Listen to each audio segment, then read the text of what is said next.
Hi guys, आज हम इस टॉपिक पे बात करने वाले हैं कि आपका एडमिशन कौन से बेसिस पे होता है। मतलब सीयूटी रिजल्ट के बाद आपके पास दो चीज़ आती है, एक तो आपके पास परसेंटाइल स्कोर और एक आती है नॉर्मलाइज स्कोर।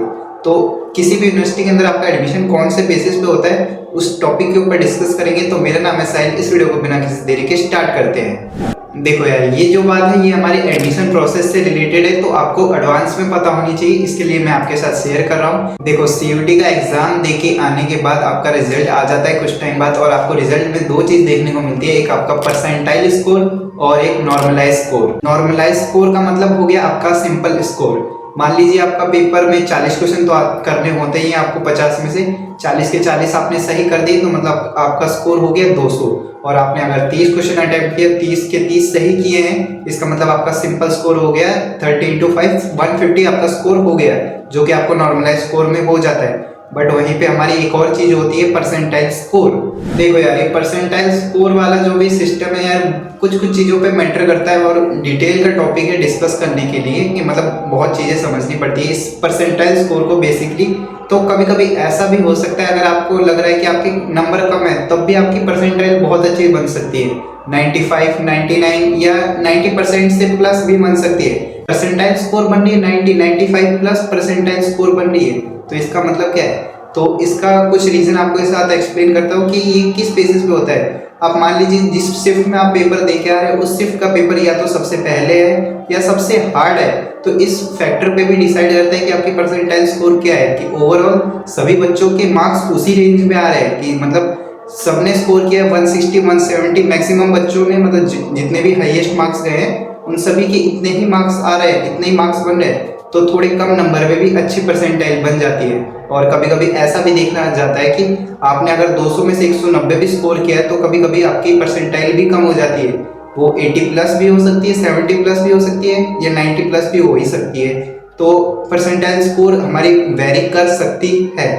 देखो, अब हमने जान लिया कि दो टाइप के स्कोर होते हैं। नॉर्मलाइज स्कोर मतलब जो आपने स्कोर एक्चुअल में लाया है नेगेटिव मार्किंग के बाद भी, और दूसरा हो गया परसेंटाइल स्कोर, जो कि हमारी एक दूसरी चीज हो जाती है। अब मेन जानते हैं कि यूनिवर्सिटी में, किसी भी यूनिवर्सिटी में जो भी सीयूटी के अंदर पार्टिसिपेट करिए, उसमें एडमिशन किस नंबर के ऊपर होता है। देखो यार, यूनिवर्सिटी कोई भी हो, लाइक हमारी दिल्ली यूनिवर्सिटी या बीएचयू हो, आपका एडमिशन होगा तो सिर्फ नॉर्मलाइज स्कोर के बेसिस पे होगा, जिसे सीयूटी स्कोर भी आप कह सकते हो, नॉर्मलाइज स्कोर है, एनटीए स्कोर, जो कहना है कह लो, उसी के बेसिस पे होगा। परसेंटाइल स्कोर आपका कहीं पे भी मैटर नहीं करती है, बस वो थोड़ी बहुत इंफॉर्मेशन होती है कि आपके इस सब्जेक्ट में कितने बच्चों से आपके मार्क्स ज़्यादा हैं, आप कहाँ स्टैंड आउट करते हैं। उससे कोई भी लेना देना नहीं है आपका एडमिशन प्रोसेस में। जो भी हमारी मेरिट बनेगी, जो चाहे डीयू में आपका एडमिशन हो रहा हो 800 नंबर के बेसिस पे या 600 नंबर के बेसिस पे, वो मार्क्स आपके कैलकुलेट होंगे नॉर्मलाइज स्कोर से।